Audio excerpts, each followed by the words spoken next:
গাজরের এই পায়েসটা যদি একবার কাউকে খাওয়ান বারবার রিকোয়েস্ট আসবে এটা তৈরি করার জন্য। আর এটা তৈরি করতে একেবারেই খুব কম সময় লাগে, খেতে অনেক বেশি সুস্বাদু হয়। আশা করি ভিডিওটি ভালো লাগবে। আমি এখানে বড় সাইজের 2টা গাজর নিয়েছি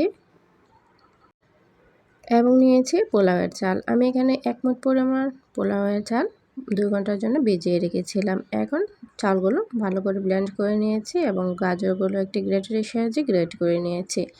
একটা প্যানে দিয়ে দেব 1 টেবিল স্পুন পরিমাণ ঘি। আপনারা চাইলে এখানে বাটারও দিতে পারেন। দিয়ে দিব 2টা এলাচ, দারুচিনি এবং তেজপাতা। এতে করে ঘ্রাণটা অনেক ভালো আসে। এখন দিয়ে দিব গ্রেট করে রাখা গাজর কুচি। আমি এখানে প্রায় 1.5 কাপের মতো গাজর নিয়েছি। আপনারা কম বা বেশি নিতে পারেন। এখন গাজরগুলো ভালো করে ঘিয়ের সাথে ভেজে নেব। 2 থেকে 3 মিনিটের মতো গাজরগুলো ভালো করে ভেজে নেব।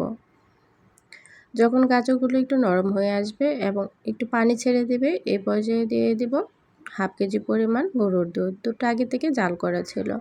দুধটা অবশ্যই জাল করে নেবেন। দুধটা কিন্তু অনেকটাই ঘন। এখন গাজরের সাথে দুধটা ভালো করে মিশিয়ে নিব এবং যতক্ষণ পর্যন্ত গাজরটা সেদ্ধ হয়ে যাচ্ছে ততক্ষণ অপেক্ষা করছি। যারা এখনও একটি লাইক দেননি প্লিজ একটি লাইক দিয়ে দিন। দুধটা কিন্তু ফুটে উঠেছে এবং গাজরটা সেদ্ধ হয়ে গেছে। গাজর যখন সেদ্ধ হয়ে যাবে সেই পর্যায়ে চিনি মিক্স করতে হবে। এখন দিয়ে দিচ্ছি হাফ কাপ পরিমাণ চিনি। আপনারা চাইলে চিনির পরিমাণটা কম বা বেশি নিতে পারেন। আর দিয়ে দেব ব্লেন্ড করে রাখা চালের মিশ্রণটা। এখন দিয়ে 5 থেকে 7 মিনিটের মতো রান্না করে নেব। যতক্ষণ পর্যন্ত এটা ঘন হয়ে আসছে সেই পর্যন্ত রান্না করে নিচ্ছি। তো বাটিটা ধুয়ে সামান্য পরিমাণ পানি দিয়ে দিলাম। আপনারা যদি এটা পাতলা খেতে চান পাতলা করলে সামান্য পরিমাণ পানি দিয়ে দিবেন অথবা দুধ দিয়ে দিবেন। আমি কিন্তু এটা ঘন করে করছি আজকে। আর এইভাবে করলে অনেক বেশি টেস্টি হয়। অনেকটাই ঘন হয়ে আসছে। এই পর্যায়ে দিয়ে দেব কিছু কিশমিশ কুচি এবং 10 টাকা দামের যে গুঁড়া দুধের প্যাকেট পাওয়া যায় সেই একটি প্যাকেট। এখানে 1 টেবিল স্পুন পরিমাণ গুঁড়া দুধ আছে। এখন সবগুলো উপকরণ ভালো করে মিশিয়ে নিচ্ছি।